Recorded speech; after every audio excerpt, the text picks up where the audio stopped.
한국 북한을 열고 선교의 기지로 삼아서 영적인 뜀틀 삼아 중국의 공산주의신을 가르고 남주와 시베리아로 복음 전하며 살려는 자들과 함께 이스라엘까지 주님 오실 길을 예비하는 자들로 쓰임받게 하옵소서. 마지막 때 남은 자들로 이 민족 교회를 사용해 주옵소서. 우리는 더 기도합니다. 더 기도해요. 말씀에 의지하여 더 기도합니다. 제가 첨언을 좀 해볼게요. 어제 오늘 이 뉴스가 나왔는데요. 이 사실은요, 국내 뉴스, 국제 뉴스가 다 영적으로 하나로 맞물려 있는데 왜 이런 일이 벌어질까? 세상이 끝으로 가기 때문이에요. 사단이요, 절대로 북한이 무너지는 걸 원치 않습니다. 북한은 북한 사람들이 불쌍하고 가련하기 때문에 그래서 열어야 되는 것도 있지만 사실은 왜 북한을 열어요? 그 사람들은 어떤 면에서는요, 70년 넘게 하나님께 순복하지 않고 도망치지 않고 남쪽으로 내려오지 않고 북한에서 처지경으로 자초한 면도 있어요. 사실은 안타깝지만 해방 이후에 기빌성과 저항했던 사람들 남쪽으로 다 내려왔죠. 근데 이제 남은 사람들입니다. 안타깝지만 그래서 1945년에서 55년 사이에 한국의 교회가 90% 이상이 월남자들이 세운 교회 아니에요. 한국 교회 영성은 북한에서 살다가 내려온 사람들이 교회를 주도적으로 이끌고 갔던 거예요. 그래서 어떻게 아무리 가난하고 굶주리고 있을 때도 반드시 북한을 열어야 된다는 게 한국 교회의 가장 큰 영적인 흐름들이었단 말이죠. 근데 북한에 남은 이들이 저 끔찍한 고난과 사륙과 학살극을 당하고 있는데 그들을 살려내는 것은 인간으로서, 이 민족으로서 또 하나님의 부르심을 이루기 위해서 반드시 감당해야 할 우리의 첫 번째 숙제지만은요, 사실은 북한의 해방과 구원을 위한 또 다른 큰 목적은 북한을 열어서 예수님 오실 길을 예비하는 거에 선거하기 위해서란 말이에요. 우리 복음을 전하기 위해서 북한의 우상체제가 무너져야 된다는 거예요. 사단은 절대로 그래서 북한을 붙잡고 안 놓고 있는 거예요. 저게 한 방이면 무너지는 건데도 불구하고 끝까지 버티고 있는 게 이런 겁니다. 간첩 사건이 드러났어요. 제주도의 간첩단이 북한의 지령을 받고 투쟁하라는 북한의 지령을 받고 제주도뿐 아니라 창원에 본부를 두고 전주, 진주, 지하 조직을 가지고 있었다는 거예요.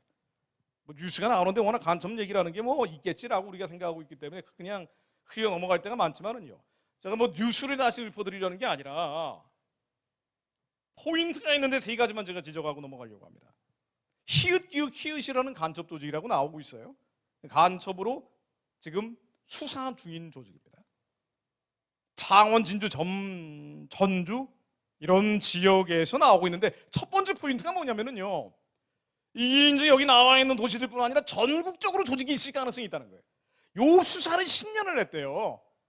공안당국이 10년을 수사했는데 이제 10년 동안 수사하다가 지난 정부 때는 이런 거 밝혀봐야 소용이 없으니까 가만히 있다가 이제는 결정적인 북한의 지령문 같은 거를 밝혀내가지고 그래서 드러낸 거예요. 10년 동안. 그런데 전국적으로 조직이 있을 수 있다라고 얘기를 합니다. 이게 첫 번째입니다. 실제로 이석기 통진당 이 조직이 경기 동부연합이라 그러는데 당시에 공안 전문가들 얘기를 들어보면은요, 경기 동부연합 말고 서부연합, 남부연합, 북부연합 전국적으로 연합이 있다고 얘기를 하더라고요. 그 중에 하나가 걸린 거거든요. 이 사람들이 흔히 얘기하는 주사파라는 사람들, 기비성 맹신도들이죠. 그리고 북한에 지령받는 것을 학수 고대하는 사람들 실제로 걸렸다는 거예요. 첫 번째는 전국적으로 조직이 있다는 겁니다. 두 번째는 합법 조직을 장악하기 위해서 굉장히 노력을 했다는 거예요. 기존에 있는 거대 노조, 구체적으로 이름 다 나왔지만은 이것도 얘기하면 또 소송 걸고 그러니까 의도적으로 피합니다만은 거대 노조나 기성 정당에 들어가기 위해서 그렇게 애를 썼다는 거예요. 이 조직에 대표되는 사람도 출마했었다 그러죠. 자, 그럼 출마했었다 그러면은 당선되면은요, 한 자리 했을 거 아닙니까? 그럼 지금 한 자리 하고 있는 사람 중에 간첩이 있을 가능성이 충분히 많죠. 이 사람들이 했던 활동들은 뭐냐? 일관돼 있어요. 반미 활동, 그러니까 미군 철수하고 한미동맹 해체하는 활동. 그리고 윤석열 정부 들어서는 반정부 활동. 그리고 반미 반정부 한다고 해서 간첩이라고 얘기할 수는 없죠. 선동된 사람들이 거의 대부분이에요. 이 안에는 분명히 북한의 지령을 받고 하는 사람들이 있다는 얘기죠. 지금 확인이 됐기 때문에. 우리 결정적으로 이 사람들이 했던 게 뭐냐? 이게 세 번째 포인트입니다. 무슨 일을 했냐? 왜 이 북한의 지령을 받는 조직들이 남한에서 뭘 했냐? 뭘 했을까요? 뭘 했을 것 같습니까? 이참에 물을 먹어야죠. 뭘 했을까요? 이 사람들이 반미하고 반정부 운동을 하고 반보수 활동도 했다 그러고요. 그리고 뭘 했을까요?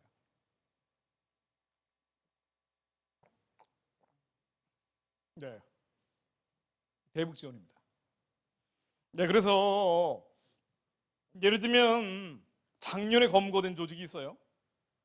이것과 다른 단체인데 자주통일충북동지회라는 유사한 단체가 북한에 지령받아가지고 활동하다가 걸렸는데, 이 단체 예를 들면은요, 국회 외교통일위원회 위원장 모 국회의원을 찾아가가지고 하소연했던 게 뭐냐면은요, 주한미군 철수하고 한미동맹 해체하고 뭐 이런 내용이 아니고, 이런 건 뭐 해봐야 소용이 없으니까 뭘 호소연구 하니 대북 인도적 지원이에요. 미국에 있으면은 희한한 목사들을 많이 접하게 됩니다. 소식을 듣게 돼요. 저한테 뭐 제보 비슷하게 문의하는 분도 있고 상담하는 분도 있고 다양하게 많은데, 미국은 자유로우니까 시민군 가지고 북한에 왔다 갔다 하는 사람도 많고, 물론 지금은 오토원비어 사건 이후에 중단이 돼 있지만, 그럼에도 불구하고 무슨 목사 타이틀 가지고 있는데 북한을 도와야 된다고 하면서 90년대 중후반에 북한에 굶어 죽어가던 아이를 사진 영상 틀고 보여주면서 대북 지원하자고 헌금하고 다니는 사람들 꽤 많아요. 근데 제가 아는 사람도, 유명한 사람들도 있고, 그렇지 않고 전혀 이름을 들어보지 못한 사람들도 있습니다. 목사라 그러는데 나도 못 들어본 사람이에요. 인터넷 검색해도 잘 안 나오는 사람들. 근데 북한 선교사라는 이름으로 북한의 고아원, 영아원을 지원한다, 빵 공장, 국수 공장을 지원한다, 별의별 단체와 조직들을 돕는다고 하면서 돈을 모아가지고 뭘 하는지 모르지만 어쨌든 사진하고 영상, 북한의 어린아이들 사진 영상 보여주고 틀어주는 사람들 꽤 있습니다. 근데 이게 코로나 기간에 굉장히 더 많아졌어요. 제가 보기에는. 이게 뭐냐면은 북한 입장에서는, 제가 지난번에도 말씀드렸지만 북한 체제는 사실 끝났어요. 망했습니다. 이미 90년대 중후반에 망하고 끝났어야 되는데, 그때 2000년 남북 정상회담 이후에 6.15 선언이라는 게 나오면서 대북 지원이 본격화되고, 2000년부터 2010년까지 김대중 노무현 정부를 거치면서 무려 69억 5천만 달러어치의 물품이 들어갔어요. 공식적으로 확인된 것만. 이거 말고 이에 필적하는 돈, 이거보다 더 많은 물품이 교회에서 들어갔다는 얘기가 있단 말이죠. 69억 5천만 달러어치만 들어갔다 그래도, 태국에 있는 암남미를 사면은요, 태국 쌀, 북한 사람들은 쌀이 아니라 옥수수 강냉이를 먹어요. 그러니까 옥수수 강냉이를 사면 훨씬 더 많이 살 수 있는데, 어쨌든 태국 쌀만 사도 북한의 2,500만 주민들이 23년 동안 한 명도 굶주리지 않을 수 있는 돈쌀 비료를 줬단 말이죠.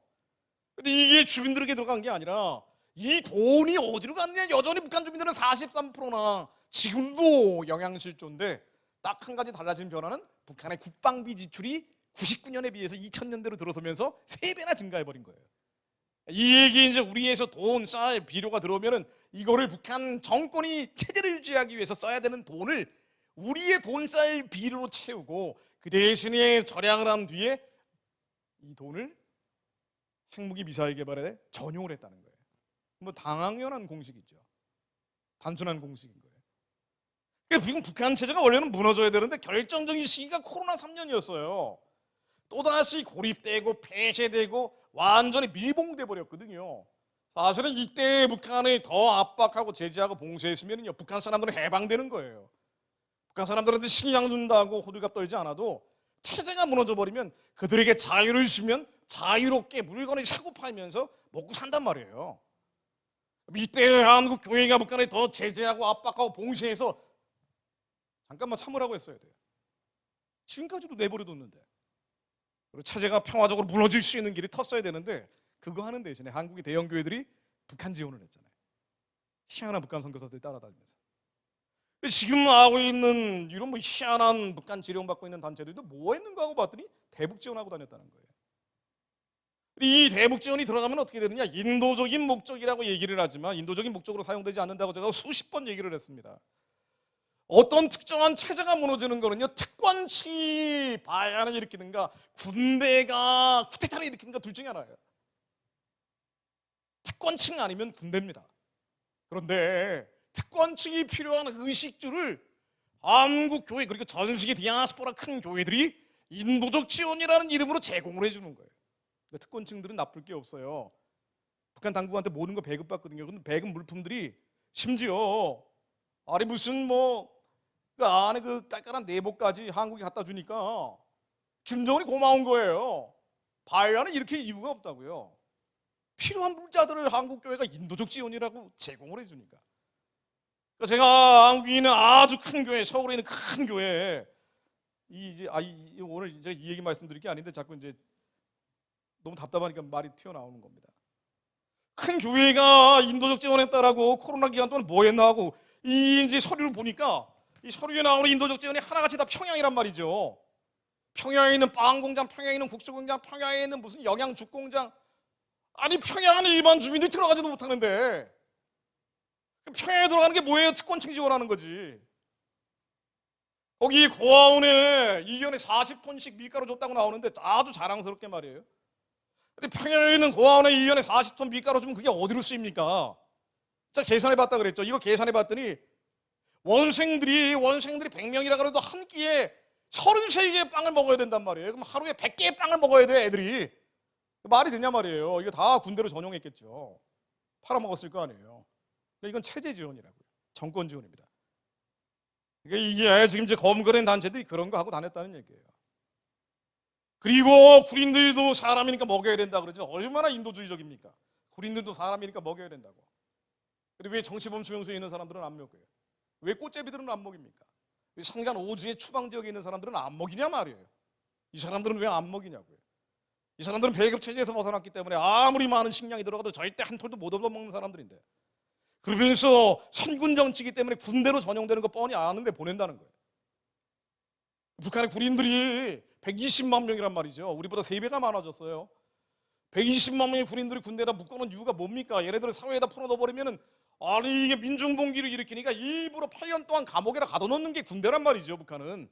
얘네들을 가둬놓고 식량마저 안 주면 쿠데타를 일으키니까 총 들고 식량은 주는 거예요. 옥수수 떼기죽이라도 주는 거예요. 그걸 누가 감당하느냐? 한국교회가 한다는 거예요. 그렇다면 정리해보면요, 코로나 3년 기간에 북한 체제가 평화적으로 무너질 수 있는 기회가 있었는데 얼마나 평화적으로 무너질 수 있는 기회가 많습니까? 우리 사실은요, 북한의 지하교회 얘기하지만 제가 자세한 얘기는 참 드리기가 민망합니다만은 어쨌든 북한이 워낙 통제와 감시가 심하기 때문에 이제 조립하기가 쉽지가 않은데, 그래도 지하 기독교인들 몰래 신앙을 가지고 있는 사람들은요, 문자 해독력이 있는 사람들, 북한의 관리자층, 특권층 안에 있을 가능성이 더 많다는 거예요. 몇천 명 단위 이렇다. 어쨌든 이런 문제를 수십 년간 다뤘던 사람들은 공통적으로 그렇게 얘기합니다. 자, 그렇다면은 지하 기독교인들이 김정은 바로 옆에 있을 가능성이 매우 높다는 얘기예요. 몰래 신앙을 지키고 있으면서 왜 밑에 피지배계층은 가지고 있다가는 성경책 하나라도 가지고 있으면 다 죽는 거란 말이에요. 국적이 멸종당해. 그런데 관리자층은 자기들이 관리를 하니까 몰래 신앙을 가지고 있는 사람들이 있을 가능성이 훨씬 높은 거예요. 자, 그러면은 하나님이 어느 날 갑자기 김정은을 무너뜨리면 이러면 안 되겠다, 끝까지 이렇게 나가니까 하나님이 김정은을 데려가 버리시면 말이에요. 바로 오늘 밤 갑자기 특권층 내분이 일어나든가 아니면은 쿠데타가 한번 군부대에서 일어나든가 그 지도자가 되는 사람이 지하 기독교일 수 있다는 얘기예요. 그럼 갑자기 북한이 새로운 나라가 될 수 있다는 얘기입니다. 한국보다 훨씬 더 복음적인 나라가 될 수 있다는 얘기예요. 세계 선교를 감당할 하나님의 강한 창끝이 될 수 있다는 얘기예요. 하나님이 말씀만 하시면 모든 게 가능한데 왜 안 될 거라고 생각하냐 말이에요. 우리가 안 믿기 때문이라고요.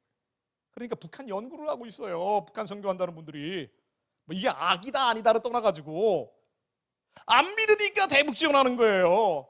하나님이 말씀만 하시면 다 뒤집어집니다. 하나님이 말씀만 하시면 죽은 자가 살아나는 거예요. 제가 딱 한 가지 이거하고 관련이 없는데 이 말씀 드리고 마무리 지으려고 합니다. 제가 아는 한 목사님, 예전에 집사님이었는데요, 이분이 죽으려고 그랬어요. 너무 힘들어가지고. 두 아들이 있는데 하나는 분리불안이 있어가지고 엄마를 떠나지 않고 계속 다리를 물고 늘어지고 있고요, 또 한 아이는 태어날 때부터 자궁에서부터 다리가 이렇게 안짱다리로 묶여가지고 태어날 때부터 걷지를 못해요. 그러니까 한쪽 다리가 완전히 다른 쪽 다리에 비해서 한 3분의 1 두께밖에 안 됐대요. 가난하고 돈은 없고 너무 힘들어가지고 하나님 안 되겠습니다, 문 열고, 그거 굉장히 간증으로 나왔을 수도 있어요. 저는 들은 얘기지만 이제 창문 열고 뛰어내리려 그러는데 하나님 이 죄인 용서해 주십시오 하고 죽으려 그러는데, 근데 예수님이 십자가에 못 박혀서 피 흘리는 환상을 봤대요. 내가 아무리 힘들고 어렵고 괴롭지만은 우리 죄를 위해서 죽으신 예수님만큼 힘들겠는가, 너무 통곡이 나와가지고 죽지 않았다는 거예요. 그리고 그날 어떤 목사님이 집회를 하는데 하도 자기 아는 언니가 불러가지고 갔다는 거예요. 그래서 유아실에서 자기 애를 데리고 예배에 참여하고 있는데 그 목사님이 뭐 그렇게 유명한 목사님도 아니었던 것 같아요.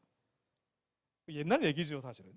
지금 이분이 이제 사모님이 됐으니까 나이가 드셨고, 오늘 하나님께서 태어날 때부터 걷지 못한 아이를 걷게 하십니다라고 그랬다는 거예요. 정신없이 그 아이를 들고 유아실에서 뛰어서 앞으로 튀어나갔대요.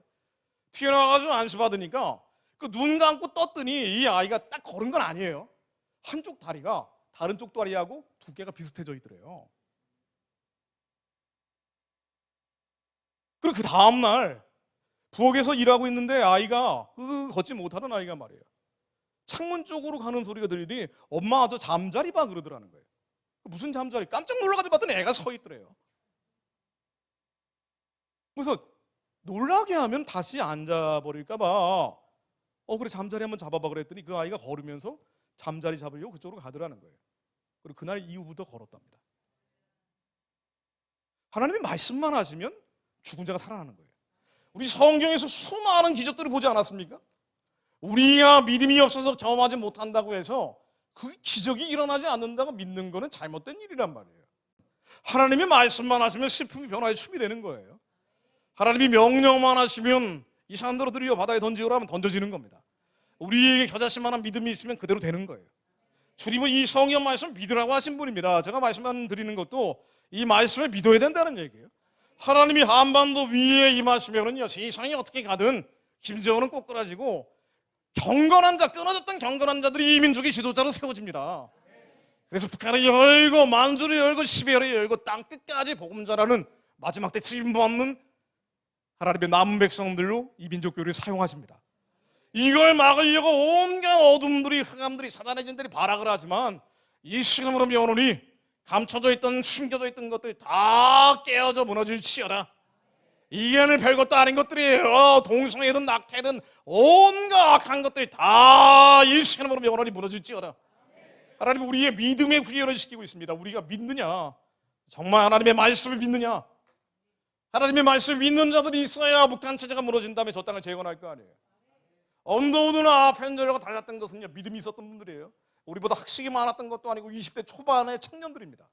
근데 그들은 언젠가는 이 민족이 하나님께 쓰임받을 날이 올 거라고 믿었어요. 24세 청년들이 말이에요. 아무것도 안 보이는 어둠과 흑암뿐인데도 불구하고 하나님 언젠가는 이 백성들이 복음으로 변화돼서 세계의 기독교 전하는 나라가 될 것을 믿습니다.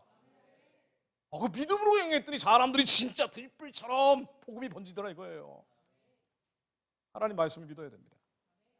하나님이 말씀으로 임하면 북한 우상체제는 평화적으로 무너집니다. 끊어졌던 경건한 자들이 다시 민족의 지도자로 세워집니다. 하나님을 두려워하는 자들이 다시 민족의 곳곳이 세워져서 온 세상이 동성애 낙태로 난리 범벅이 된다 할지라도 하나님 이 나라 교회가 지켜지게 하시오. 우리의 다음 세대 아이들이, 아들, 딸들이 절망이 아니라 소망을 바라보면서 북한에 병원 짓고 학교 짓고 성전을 세우며 만주와 시베리아로, 그리고 자동차 타고 기차 타고 예루살렘까지 복음 전하러 가는 백성들이 될 것을 믿습니다. 하나님 우리의 믿음을 굳건하게 해주옵소서. 이 시대를 분별하게 하시며 하나님 말씀으로 우리 가운데 역사해 주옵소서. 기도하겠습니다. 하나님, 이 때와 이 시대를 분별하게 해주시니 감사드립니다. 저희들이 세상이 워낙 혼란과 혼돈과 무질서로 가고 있기에 겁이 나고 두렵고 어떻게 해야 되나 동상은 몰려오고 낙태가 범람을 하고 온갖 죄가 창구를 해서 하나님 저희들이 위축될 때도 있으나 우리의 인생도 꼬일 대로 꼬여서 되는 일도 없고 안 되는 일도 없고 하나님 답답하고 합갑할 때가 있으나 저희들은 하나님의 말씀을 믿습니다. 태초에 말씀이 계셨고 말씀이 하나님과 함께 계셨고 이 말씀이 하나님임을 믿사오니 저희들에게 믿는 자의 표적이 따르게 하옵소서. 뱀과 전갈을 밟으며 원수의 모든 능력을 제어할 권세를 저희들에게 주셨사오니 하나님 우리 안에 있는 뱀과 전갈들을 밟아버리는 자들이 되게 하옵소서. 우리 안에 있는 걱정, 근심, 염려, 두려움, 공포, 절망감들 이 절망감 예수님의 명으로 다 밟혀 진겨질지어다. 예수님의 명으로 염려 중독증들은 예수님의 명으로 다 떠나갈지어다. 이 우울증 예수님의 명으로 다 떠나갈지어다. 하나님 우리의 환경을 변화시키기 전에 우리의 죄를 끊어버리는 자들 되게 하옵소서. 우리 안에 아버지의 나라가 이루어질 때 주님께서 우리의 환경도 변화시켜 주실 것을 믿습니다. 주님 말씀으로 역사해 주옵소서. 주님 이름으로 기도합니다. 주여